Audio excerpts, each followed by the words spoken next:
요한은 자기에게 세례를 받으러 오는 군중에게 말하였다. 독사의 자식들아, 다가오는 진노를 피하라고 누가 너희에게 일러주더냐? 회개에 합당한 열매를 맺어라.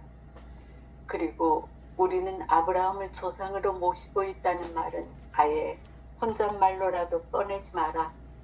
내가 너희에게 말하는데 하느님께서는 이 돌들로도 아브라함의 자녀들을 만드실 수 있다. 도끼가 이미 나무 뿌리에 닿아 있다. 좋은 열매를 맺지 않는 나무는 모두 찍혀져 불 속에 던져진다. 군중이 그에게 물었다. 그러면 저희가 어떻게 해야 합니까? 요한이 그들에게 대답하였다. 옷을 2벌 가진 사람은 못 가진 이에게 나누어 주어라. 먹을 것을 가진 사람도 그렇게 하여라. 세리들도 세례를 받으러 와서 그에게 스승님, 저희는 어떻게 해야 합니까? 하자 요한은 그들에게 정해진 것보다는 더 요구하지 마라 하고 일렀다. 군사들도 그에게 저희는 또 어떻게 해야 합니까? 하고 묻자 요한은 그들에게 아무도 강탈하거나 갈취하지 말고 너희 봉급으로 만족하여라 하고 일렀다. 아멘. 네. 루카복음 3장은 세례자 요한에 대한 얘기가 나오는데 세례자 요한의 메시지, 설교 메시지를 우리가 한번 들어보게 되지요. 실제로 당대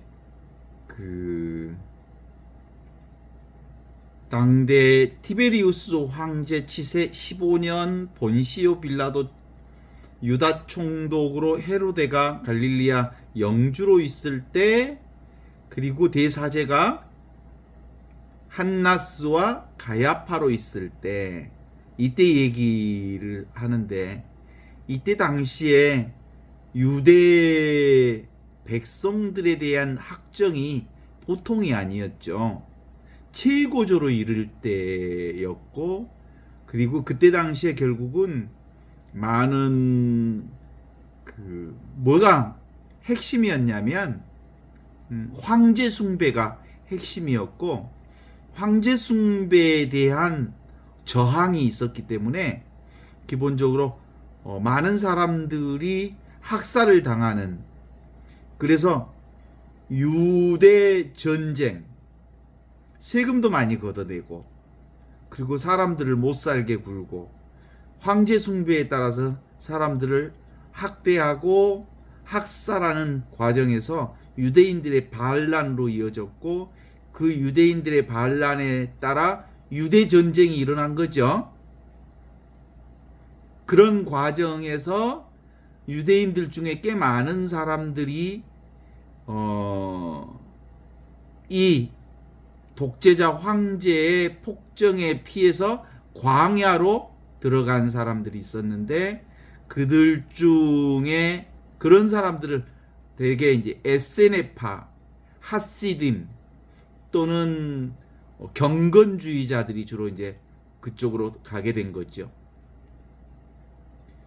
그러니까 그 에세네파 중에 크게는 광의로 보면 에세네파들이라고 얘기하고, 그들의 공동체 하나하나가 바로 꿈난 공동체 소속의 요한이 광야에서 살았다고 보지요.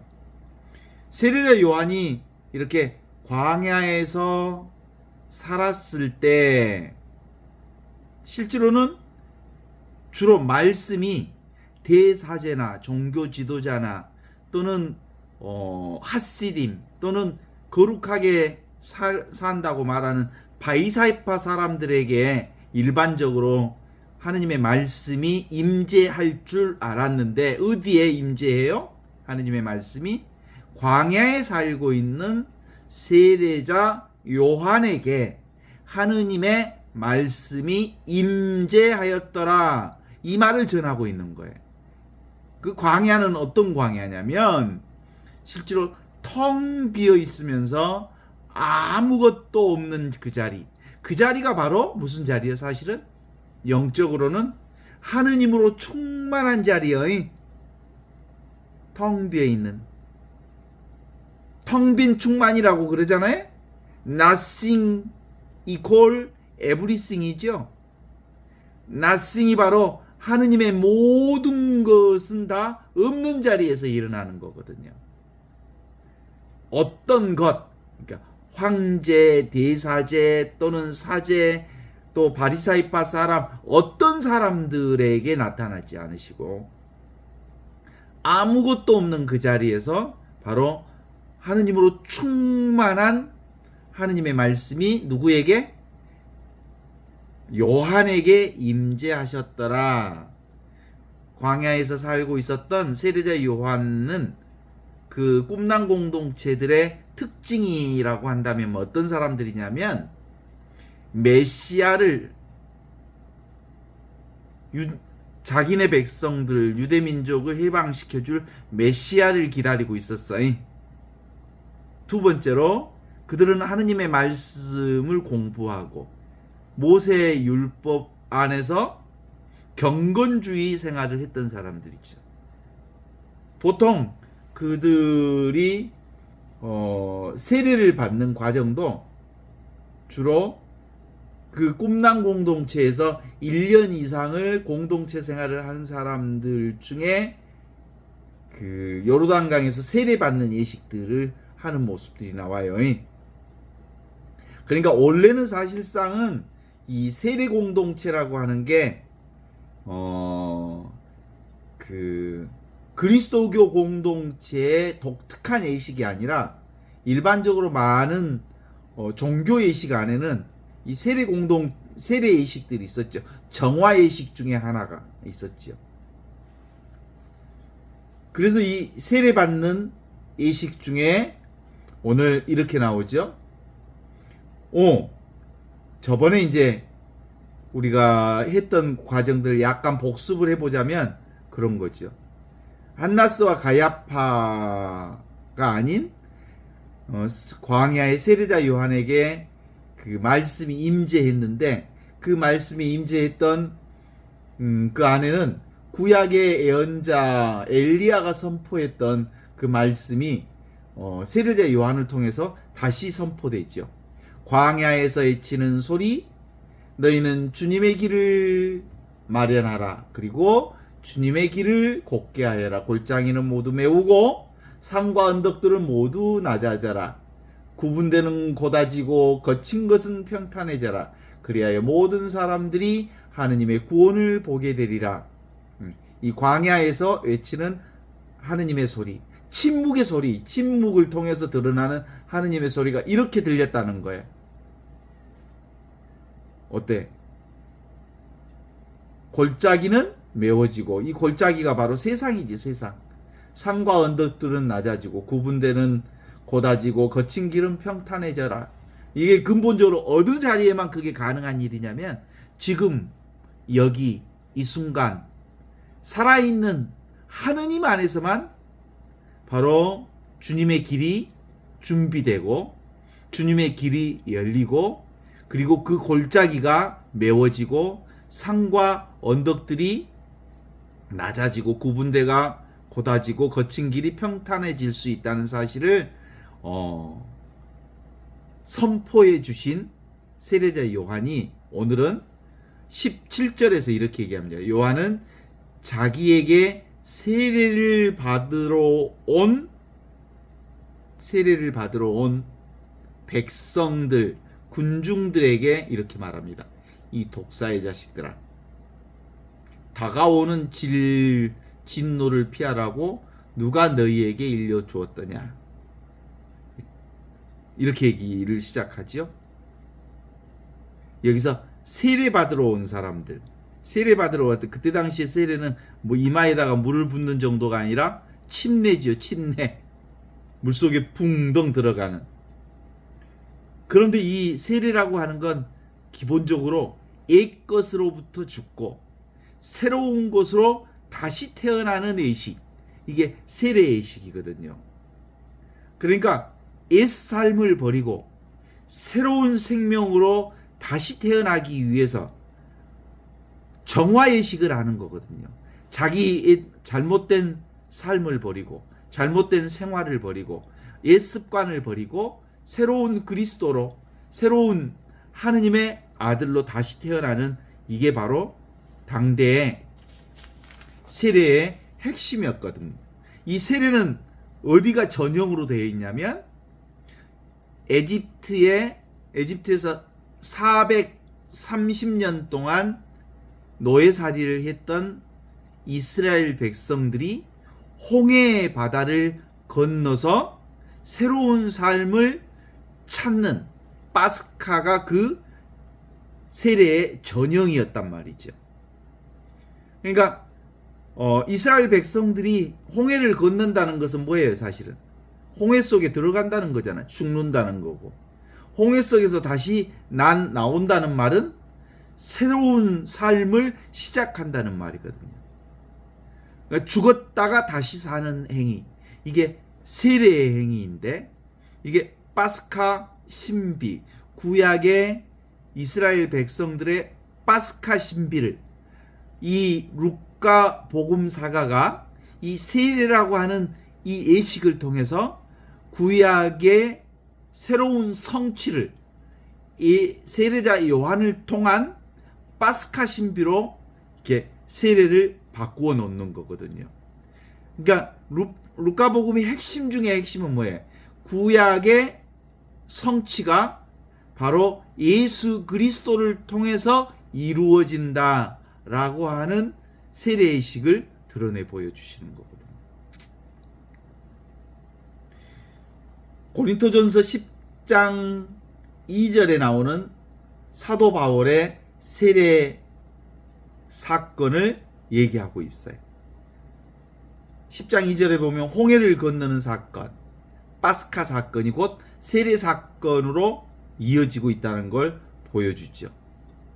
구약의 온영, 이스라엘 백성들이 출애굽하던 사건, 파스카 사건, 죽음에서 새로운 생명으로 들어가는 이 파스카 사건에 들어서서 군중들에게 이 독사의 자식들아 라는 말을 던지는 건,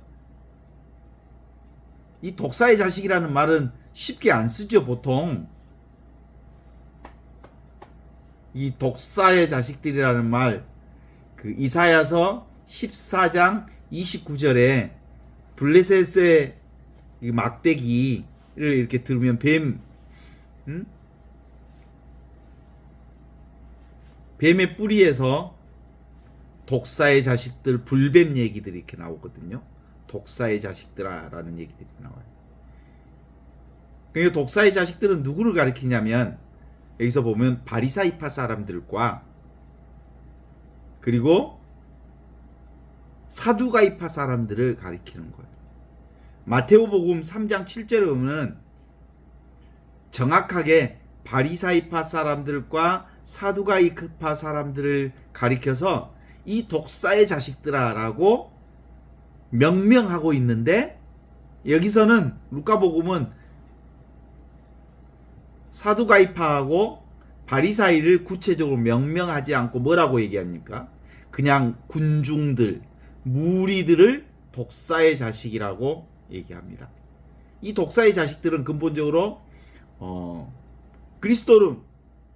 그리스도인들에게 나쁜 영향력을 미치는 사람들, 위협적인 존재들을 가리켜서 독사의 자식들이라고 하죠.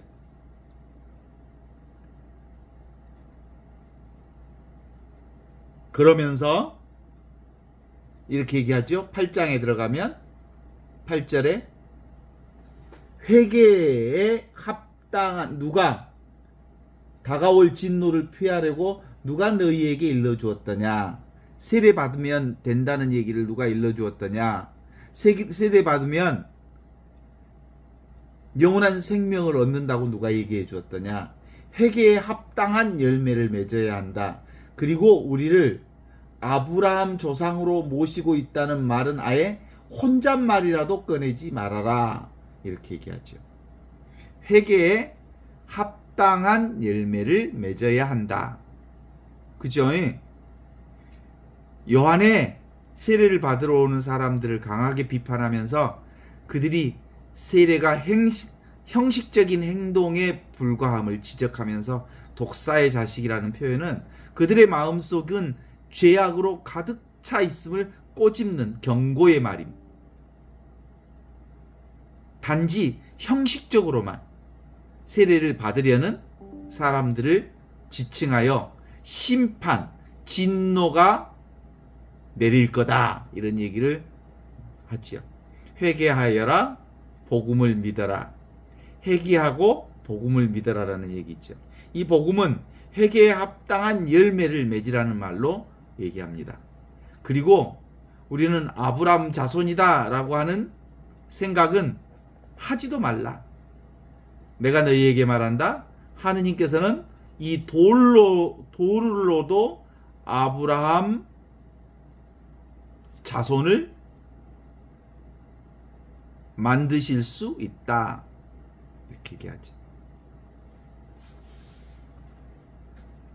그러니까 그들은 혈육으로, 육신적으로 아브라함 자손은 모두 다 구원된다는 생각이 있었던 거예요. 실제로는 영적으로 지금 여기 이 순간 살아있는 그리스도, 살아있는 하느님을 믿어야 바로 하느님의 자녀인데 그들은 아브라함 후손은 모두 다 하느님의 자녀다. 이렇게 얘기하는 그들에게 하느님은 이 돌로도 아브라함 자손을 만들 수 있다. 이렇게 함으로써 하느님은 혈통이 아니라 행위로 구원하신다. 하느님은 이스라엘 전체를 향한 아주 준엄한 경고를 내리고 있죠. 그게 바로 사실상은 믿음을 경고하는 거죠. 하느님은 이 돌로도 아브라함 후손을 만들 수 있다고. 지금 여기 이 순간 이렇게 살아있는 하느님이 전부이지. 아브라함 후손이라고 해서 구원되는 게 아니고 하느님으로 구원된다. 믿음으로 구원된다. 그 믿음은 바로 행위로 드러나는 거다. 이렇게 얘기를 하죠. 그런 경고를 3장 9절로는 이렇게 얘기하죠. 도끼가 이미 나무 뿌리에 놓여 있으니 좋은 열매를 맺지 않는 나무는 찍혀서 불에 던져질 거다. 어떤 상태에 이미 도끼를 들고 있는 거야. 그 저기 도끼를 치고 있는 상태. 이 상태라는 거야. 기본적으로 이 벌목할 때 보면 도끼를 치는 상태. 이 상태가 바로 긴박한 회개하지 않으면 너희들은 다 죽을 거다. 회개하라. 긴박성을 드러내는 얘기라고 볼 수 있죠. 그 긴박성은 뭐예요? 너희들이 율법과 아브람 조상이라고 하는 육적인 것을 붙들고 있는 한 너희들은 죽음에 면치 못하리라. 실제로 우리의 온전한 구원은 지금 여기 이와 같이 살아있는 하느님을 통해서 구원되는 거지. 하느님은 이 돌로도 아브라함 자손을 만들 수 있다. 이렇게 얘기하면서 10절, 11절에 아주 구체적으로 이제 얘기를 하죠. 뭐라고 얘기합니까? 군중이 요한에게 그러면 우리가 뭘 해야 합니까? 하고 물었다. 요한이 그들에게 대답했다. 2벌 옷을 입은 사람은 없는 사람에게 나누어 주고 먹을 것이 있는 사람도 그렇게 해야 한다. 구체적 실천 방법을 묻자 요한은 가장 기본적인 나눔과 자비를 제시하는데 이때 2벌 옷이라고 하는 게 당대의 옷에 대한 패션을 알아야 되는 거예요. 당대 사람들은 옷이 2벌밖에 없어요. 겉옷과 속옷이 있었어요. 그러니까 2벌이라고 하는 것은 하나는 필수고 하나는 이어벌이 아니고 그들은 모두 속옷을 입고 겉옷을 가지고 다녔어. 밤에는 추우니까 겉옷을 깔거나 덮거나 하는 방식으로. 그러니까 필수적인 거예요.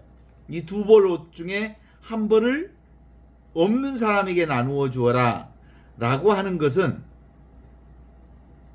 여분 옷, 남은 옷을 사람들에게 나누어 주어라 라는 말이 아니라 너희 존재 자체를 나누어라 이런 뜻이에요. 사실은 옷 자체가 뭐예요? 여벌 옷이 아니라고. 두 벌 옷은 그들 전부라고. 왜냐하면 없는 사람의 몸이 곧 옷이 없는 사람의 몸이 누구 몸이요? 자신의 몸과 똑같은 한 몸이라고 하는 것이 전제되어 있는 거예요. 너 자신을 주어라. 너 자신을 나누어라. 존재 자체를 나누어라 라는 말씀으로 알아들어야 되는 거죠. 그 다음에 12절 13절에는 이렇게 얘기하죠. 세리들도 세례를 받으러 와서 선생님 저희들은 어떻게 해야 됩니까? 하고 묻자 요한이 그들에게 말했다. 너희는 정해진 것보다 더 받지 마라. 더 정해진 것보다 더 요구하지 마라. 당대의 세리들은 누구예요? 죄인들로 칭해졌죠. 그들은 실제로 사람들로부터 로마 쪽에 붙어서 우리 이스라엘 백성들, 유대인들을 팔아먹는 사람들이라고 받아서 죄인 취급받아서 상종을 해주지 않았어요. 그래서 영적으로 아주 소외된 계층들이었거든요. 루카복음은 근본적으로 어떤 사람들을 주로 얘기하냐면 가난한 사람들, 여인들, 이방인들, 세리인들, 환자들, 아픈 사람들, 이들을 주로 중심 주제로 담거든요. 그 중에 세리들에게 이렇게 얘기하는 거죠. 그 세리들에게 세례를 줄 때 당대의 세리들에게도 하느님의 사랑과 이웃 사랑에 대한 서약을 하도록 해요. 세례 줄 때 묻는 첫 번째, 하느님을 사랑하고 이웃을 사랑합니까? 라고 묻는 거죠. 그 하느님 사랑과 이웃 사랑 중에 이웃 사랑의 핵심 중에 하나는 사회정의, 그리고 가난한 사람들에게 자기 자신을 나누어 줄 것을 서약합니까? 라고 하는 서약이 그 전제 조건에 들어있거든요. 그때 당시에 요한은 꿈난 공동체에 수도 생활을 하는 사람들과 똑같은 방식이 있었기 때문에 요한의 세례는 꿈난 공동체에서 주었던 세례 형태를 지금 요르단강을 통해서 요르단강에서 세례의 식으로 지금 얘기하고 있는 거거든요. 그 다음에 이제 14절에 들어가면 군인들에게 하는 얘기. 군사들도 그렇게 물었다. 저희는 무엇을 해야 됩니까? 요한이 그들에게 대답했다. 아무도 괄취하거나 속여서 빼앗지 말고 너희가 받은 봉급으로 만족해라. 그때 당시에 그 요한이 말하는 여기 세례 받으러 온 군인들은 실제로 군인이라기보다는 그 이스라엘 백성들 중에 유대인들 중에 대신 세례를 그러니까 세금을 받게 해주는 사람들. 그러니까 뭐라고 할 수 있을까? 당대에 세금을 받게 해주는 동족들 중에 군인 신분을 취한 사람들. 이들이 더 이상 받지 말고 너희들은 봉급으로 만족하라 이렇게 얘기하죠. 그러니까 당대의 사회도 먹이사슬의 부패의 고리가 얼마나 진하게 있었는지 대충 알 수 있겠죠. 부패한 세상에 먹이사슬. 윗물이 맑아야 아랫물이 맑지. 이런 의미로 세례자 요한은 당대 이 세례자 요한의 설교가 이것만 한 거 아니죠, 사실은. 전체가 세례자 요한의 설교가 이런 방식으로 행해졌다는 것으로 표현하고 있죠. 그러니까 세례자 요한의 설교의 요약분을 핵심 키워드만 지금 루카복음에 적어진 거지, 당대 세례자 요한의 설교가 방대하게 있었지만 그 중에 핵심은 바로 이런 내용의 메시지를 전달했다라고 볼 수 있죠. 핵심은 뭐예요? 지금 여기 이 순간 살아있는 하느님을 믿어야 비로소 세례가 되는 거지, 세례를 형식적으로 받는 것으로 하느님의 자녀가 되는 게 아니다. 세례의 핵심은 뭐예요? 지금 여기 살아있는 하느님을 믿는 것, 현존을 사는 것, 이것이 하느님 백성의 중심이다라고 하는 것을 말하고 싶었던 거죠. 어때요? 믿습니까?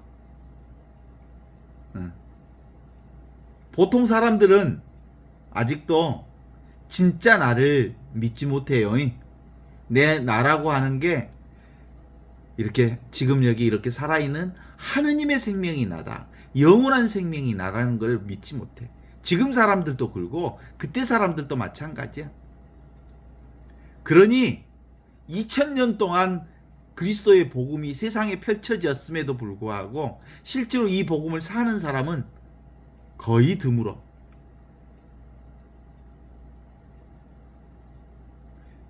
너무 쉽기 때문에 사람들은 너무 쉬운 것을 알지 못해.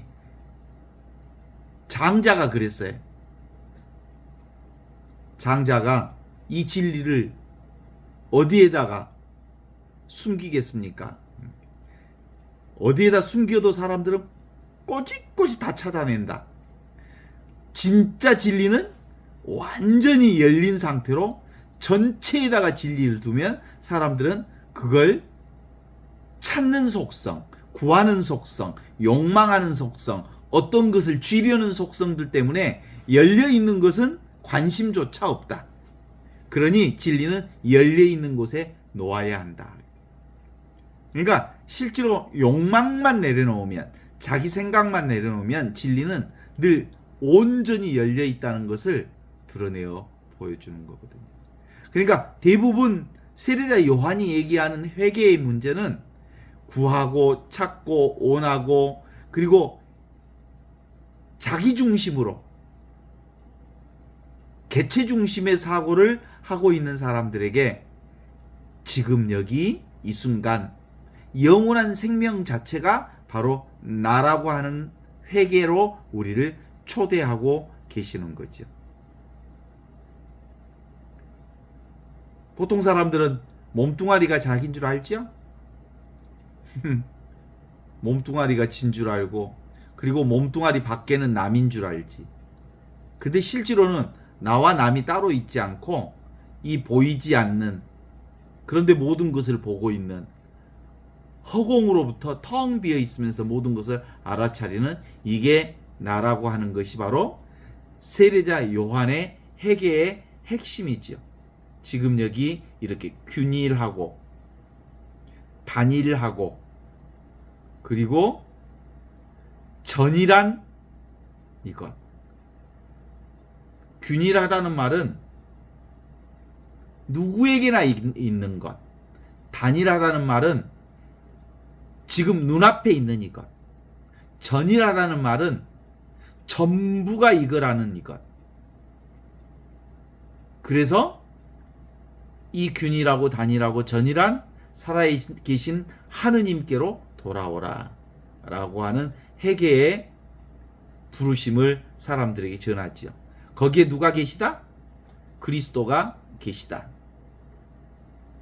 이 보고 있음, 듣고 있음, 느끼고 있음, 이 자리에 깨어 있을 때 이 보는 것을 통해서 보는 대상을 볼 수 있고, 이 듣는 것을 통해서 듣는 소리를 들을 수 있고, 이 느끼는 이것을 통해서 느끼는 대상을 느낄 수 있는 것이어서 생각 없이 아는 것. 이것이 참된 진리고, 생각으로 아는 것은 실제로 있는 듯 하지만 없는 거다라는 얘기를 듣는 것이죠. 그래서 세례자 요한의 회개의 요구는 우리 모두에게 무지개를 보는 이것. 무지개는 어때요? 나타났다 사라지는 무지개. 그 무지개는 사라지만 보고 있는 요건 온전히 영원히 있다고 할 수 있습니다. 양자역학에서도 그 세상은 이렇게 설명합니다. 중첩되는 것, 얽히는 것, 그리고 측정되는 것으로 드러나는데, 모든 것들은, 세상의 모든 것들은 이 측정하는 관찰자에 의해서 관찰된다. 관찰자가 없으면 관찰 대상 자체가 사라지게 되어 있다. 이렇게 되는 거죠. 그래서 양자역학의 핵심 원리 중에 하나는 불확정성의 원리를 우리에게 드러내 보여줍니다. 이 양자역학에서 말하는 이 관찰자에 의해서 관찰되어지는 세상처럼 지금 여기 이 순간 하느님의 살아있는 하느님의 현존도 사실상은 무유정법, 정해져 있지 않는 중립된 상태를 통해서 온갖 세상의 모든 것들이 자연스럽게 드러나게 되어 있습니다. 그래서 세상 모든 것들이 뭐예요? 어디서 드러나는 거예요? 하느님에게서 드러나는 것이요. 있는 그대로. 내추럴, 자연스럽게. 그래서 세례 요한은 바로 이 광야의 생활을 통해서 텅 비어 있으면서 충만한 하느님을 통해서 세상의 모든 것들이 이렇게 창조되고 있다는 사실을 알면서 이 육체가 내가 아니다. 육체를 보는 이 봄이 진짜 영원한 생명이라는 것을 사람들에게 소리쳐 알려주셨죠. 소리 없는 소리, 광야에서 애치는 이들의 소리. 너희는 이 텅 비어 있으면서 모든 것을 알아차리는 이 주님의 길을 마련하여라. 지금 여기 이 순간 살아있는 하느님의 현존을 살아라. 그리고 그분의 길을 곱게 하여라. 하느님의 길을 곱게 하여라. 그러면 거기서 골짜기는 메워지고 산과 언덕들은 모두 낮아지고 구분되는 고다지고 거친 곳은 평탄해지리라. 그리하여 모든 사람들이 하느님의 구원을 보리라 라는 얘기를 드러내 보여주시는 거지. 이게 바로 뭐예요? 텅 빈 허공이 바로 살아있는 하느님이 살아계시는 것이고, 하느님의 영원한 생명이 바로 내 생명이다. 이게 느낌 없는 느낌이요, 소리 없는 소리요, 모양 없는 모양이요, 이게 진짜 나의 얼굴, 본래 내 모습이다라고 하는 것을 세례자 요한을 통해서 우리에게 보여주시죠. 그러니까 뭐요? 이걸 통해서 공즉시색이지. 텅 비어 있는 이 자리가 모든 것을 드러내는, 색을 드러내는, 세상을 드러내는, 세상 전체가 이 공을 통해서, 이 평등한 이것을 통해서 다양성이 드러나고, 이 다양한 세상은 이 평등한 이걸 통해서 온전하게 실현되고 있다라는 거죠. 따라서 그리스도, 세례자 요한은 바로 예수 그리스도가 바로 지금 여기 이 순간 살아있는 하느님을 드러내는 구세주요 메시아있음을 드러내시죠. 그러니까 근본적으로 이 세상은 뭐예요? 허상이면서 실상을 드러내는 곳이고, 실상이면서 허상을 드러내는, 그러니까 실상과 허상이라고 하는 건 우리 인간들, 이 실상, 하느님이 실상이잖아요. 하느님의 이 실상은 허상을 통해서 드러나. 이 허상은 바로 하느님의 실상을 드러내는 것이고, 그래서 예수 그리스도를 우리가 어떻게 고백해요? 예수 그리스도는 인간이면서 동시에 하느님이시고, 하느님이시면서 동시에 인간이신 그분이 지금 여기 이 순간 우리 가운데 오셨다. 이게 바로 그리스도의 인카르나시오, 육화를 전하러 오신 세례자 요한의 회개의 부르짖음이라고 말할 수 있습니다. 뭐예요, 그러면? 우리가 살고 있는 이 존재 자체가 물 자체. 오늘 또 우리가 이 존재로 살고 있잖아요. 이 의식으로 살고 있잖아요. 오늘 또 이것으로, 내일 또 이것으로, 언제나 이것으로, 과거도 이것으로 살았잖아요. 이 보고 듣고 느끼고 알고 있는 텅 비어 있으면서 이것으로 완전히 충만한 이 물을 통해서 온갖 세상의 물결을, 파도를 경험했단 말이죠. 이 의식의 바다가 파도를 형성하고 물결을 형성하고 있다는 사실을 깨달아 안 사람들은 바로 세례자 요한의 이 회개에 부르심을 받지요. 컵, 우리가 먹고 있는 이 컵이나 제가 들고 있는 이 펜이나 제가 보고 있는 이 책이나 이 노트북이 다 어디서 나온 것들이에요? 지금 여기 이 순간 모두가 갖추고 있는 이 의식, 이 존재로부터 드러나는, 이 존재가 실현하는 현상이 펜으로 드러나고 컵으로 드러나고 책으로 드러나고 노트북으로 드러나고 세상으로 드러나고 눈에 보이는 것들로 드러나는 거죠. 그렇지 않습니까?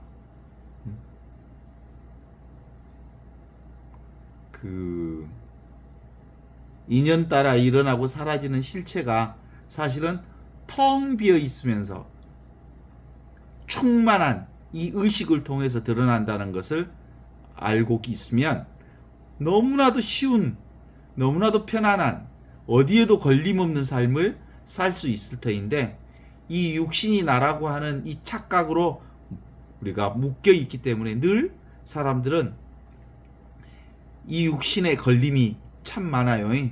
오늘 또 어떤 분들이 삶에서 가장 많이 걸리는 사람이 누구요? 그랬더니 자식들이 제일 많이 걸리고 그 다음에 남편이 제일 많이 걸리고 그런다는 거예요.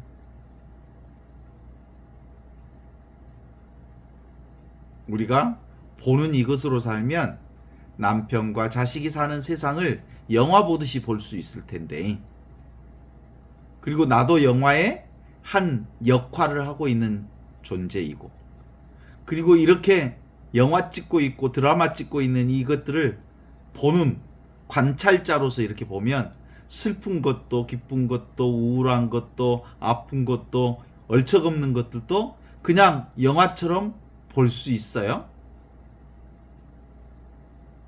그래서 영화가 흘러가는 대로 흐르게 놔둘 수 있죠. 그런데 우리는 실제로 이 몸이 나라고 생각하니까 흐르게 내버려 두지 않고 자꾸 잡으니까 잡히는 것, 잡히니까 걸림이 있는 거죠. 맨날 걸려.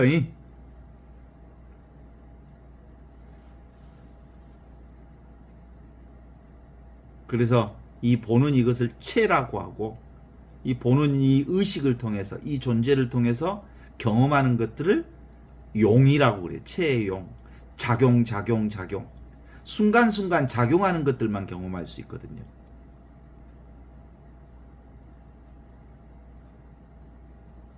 내가 나를 보지 않을 수 있어요? 내가 나를 느끼지 않을 수 있어요? 내가 나를 듣지 않을 수 있어요? 내가 나를 느끼려 하지 않아도, 들으려 하지 않아도, 보려 하지 않아도 자연스럽게 저절로 보여지고 들려지고 느껴지는 것이 나잖아요. 그런데 그 나는 따로 있지 않으면서 온갖 것들을 보고 듣고 느끼고 아는 이것이란 말이에요. 그냥 놔두면 인연 따라 조건 따라 생겨났다 사라지고 생겨났다 사라지니까 오는 것은 오는 대로 가는 것은 가는 대로 오는 것 막지 않고 가는 것들 잡지 않으면 온갖 세상의 모든 것들이 펼쳐지는 그대로, 구름이 흘러가는 그대로 삶이 지나가요.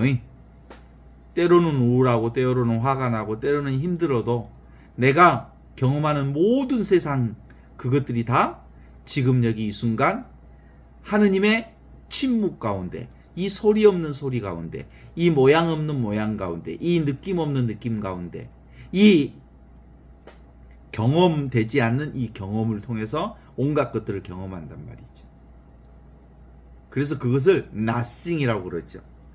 그러니까 우리가 기본적으로 어떤 것으로 살았단 말이에요. anything으로 살았어요. 그래서 세례자 요한은 우리 모두에게 개별적인 존재가 내가 아니고 나는 어떤 것도 경험되지 않으면서 모든 것을 경험하는 nothing이면서 everything인 이 영원한 생명, 이 참나, 위치 없는 참 사람인 진짜 나로 살아라 라고 우리를 부르시고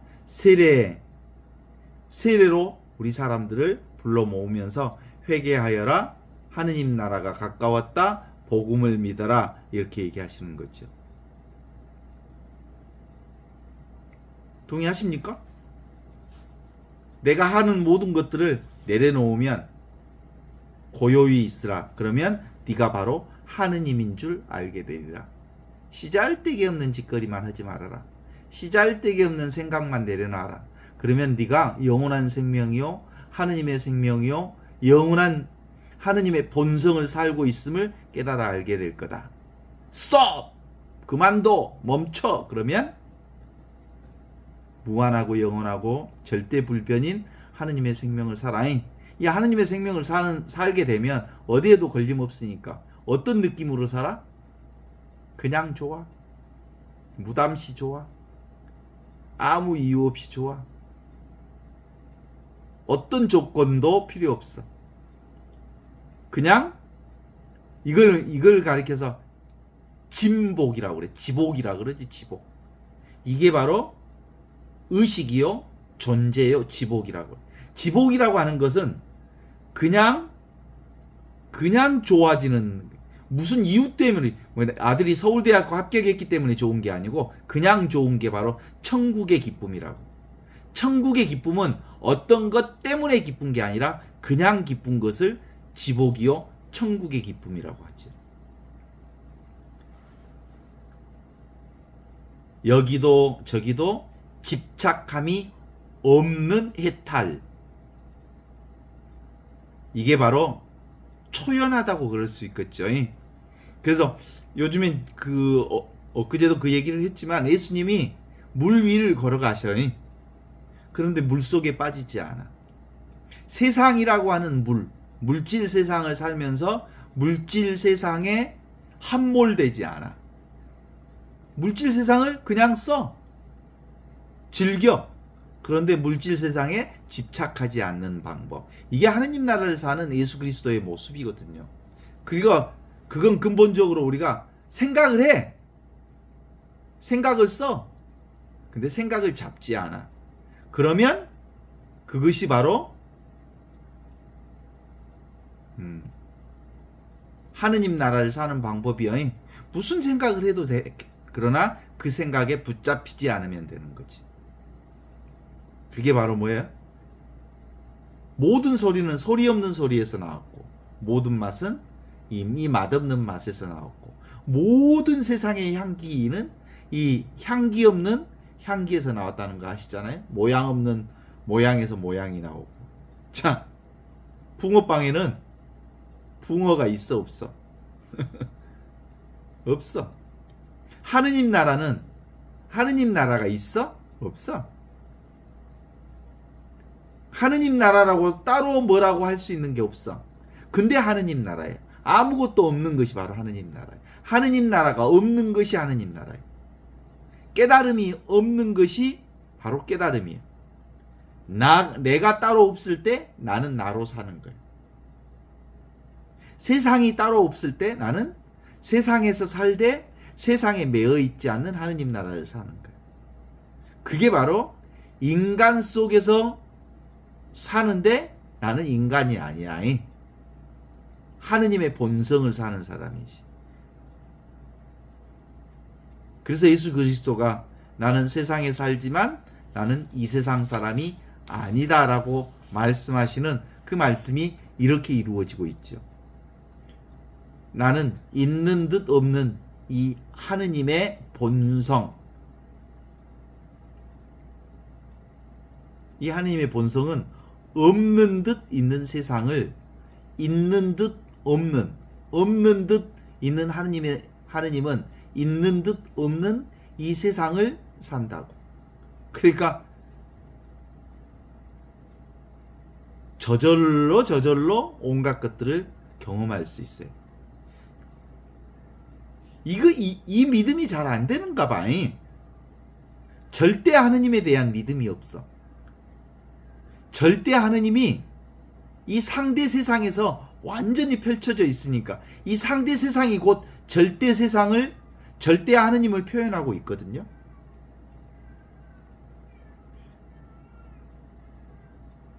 지금 고양이 소리가 깡깡 들려. 이 고양이 소리가 뭐예요? 듣는 나의 의식을 통해서 고양이 소리가 들려. 그 고양이 소리가 뭐예요? 하느님의 소리지. 내 소리지.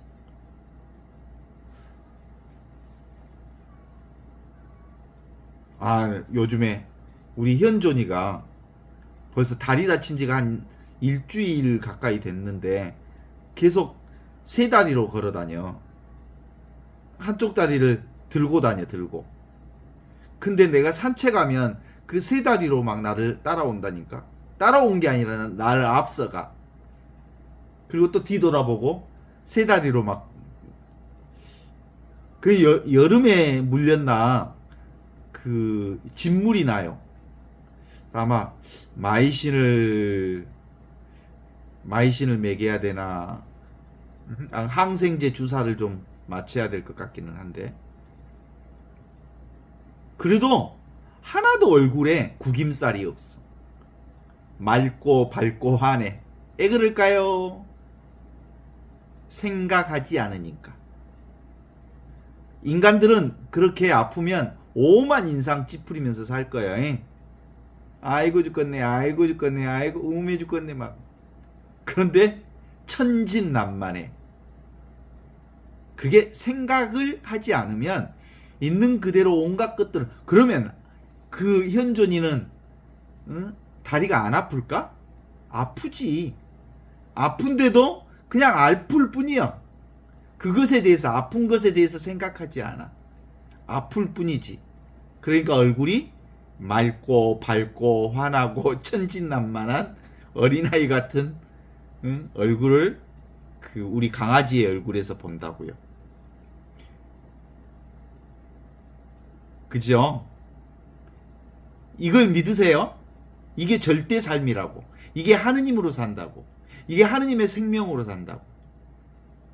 이 하느님의 생명으로 살면 걸림이 없다고. 아파도 괜찮아. 뒤집어져도 괜찮아. 다리가 끊어져도 괜찮아. 두 다리가 잘라져도 괜찮아. 그냥 그것을 경험할 뿐 내가 두 다리가 잘라진 게 아니야. 그 두 다리 잘라진 것을 경험하고 있는 거지. 우리가 세상이 힘든 건 이 몸뚱아리가 나라는 생각 때문에 두려움이 있어. 이 몸뚱아리가 나라는 생각으로 벗어나야 비로소 온전한 자유를 누릴 수 있거든요. 이게 사실은 세대자 요한의 회개예요, 회개.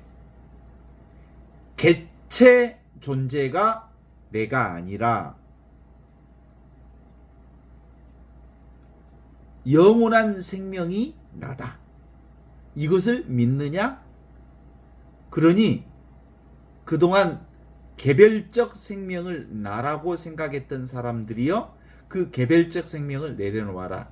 그러면 전체가 나라고 하는, 하느님의 생명이 나라는 것을 깨달아 알게 됨으로써 어디에도 걸림없는 대자유의 삶, 구원된 삶, 해방된 삶, 온전히 하나된 삶을 경험하게 되는 거다. 이 절대는 상대 세계의 영향을 받지 않는다. 내가 바로 절대 나다. 어때요? 그래서 이 의식이 존재를 사는 거다. 이 의식을 순수 의식이라 그러고, 이게 청정한 의식이라고 하고, 이게 예수님을 낳았던 동정녀의 의식이라고 하고, 생각 없는 의식 그 자체로 살아야 하느니라. 그러니까 의식이 의식을 사는 거고, 생명이 생명을 사는 거고, 내가 나를 사는 거고, 진화가 진화를 사는 거고, 하느님이 하느님을 사는 거지. 그래서 내가 경험하는 모든 것은 나를 경험하는 거고, 내가 보는 모든 것은 나를 보는 거고, 내가 듣는 모든 것은 나를 듣는 거지. 따로 어떤 것을 듣는 게 아니다. 그러니 두 벌 옷을 입은 사람은 한 벌 옷 없는 사람에게 주어라. 그 옷 없는 사람의 옷이 내 옷인 네 옷이 따로 있지 않다. 이런 거죠. 진리를 진리로 볼 줄 아는 눈이 그때서 비로소 생기는 거다라고 하는 거죠. 이걸 가리켜서 무슨 의식이라고 그래? 허공의식이라고. 허공의식. 텅 비어 있는 광야의식, 허공존재, 허공지복이라고 하죠. 그래서 이 텅 비어 있는 이 허공이 나기 때문에 모두가 다 이심전심으로 이것으로 살아. 그러니까 똑같은 이것이니까 같은 마음이잖아요. 너나 나나 똑같은 마음으로 사는 거지. 그죠?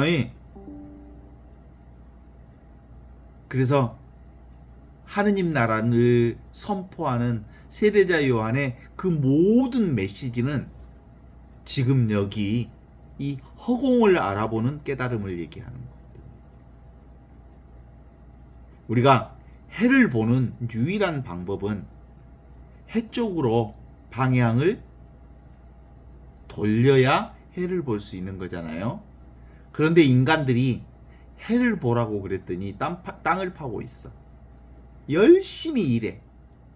열심히 무언가를 찾아. 열심히 무언가를 구해. 열심히 무언가를 찾고 헤매는 순간 그 해를 보는 것과는 정반대 짓거리를 하고 있는 거란 말이에요.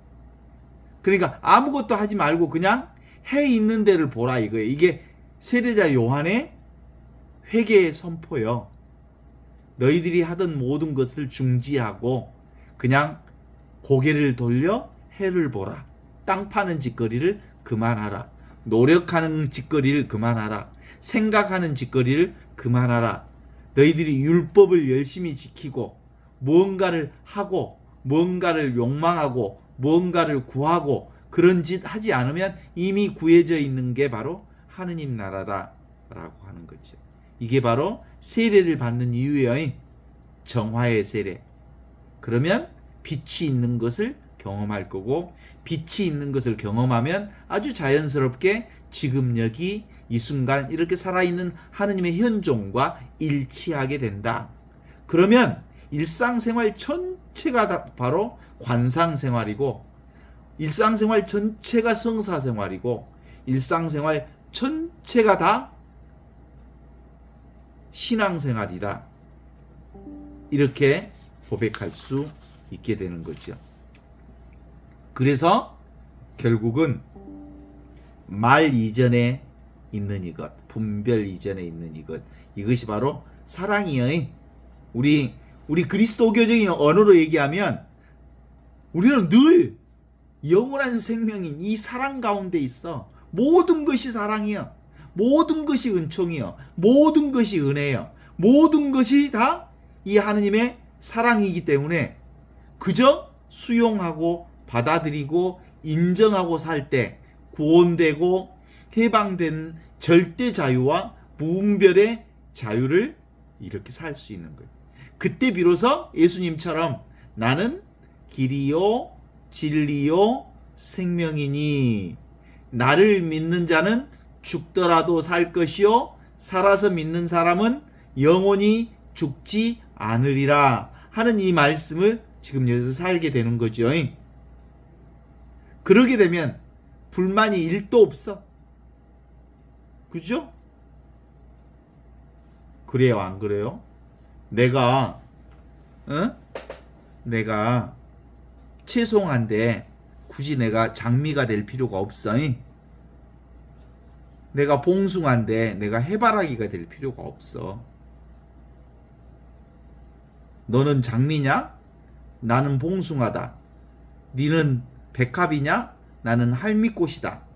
니는 그냥 있는 그대로 온전하게 부족함이 없는 하느님 나라의 은총을 드러내고 있어. 그래서 있는 그대로 지금 이대로 완벽하고 완벽한 이 행복을 지복을 사는 것. 이것이 바로 세례자 요한이 우리에게 회개를 외쳤던 복음이다. 이렇게.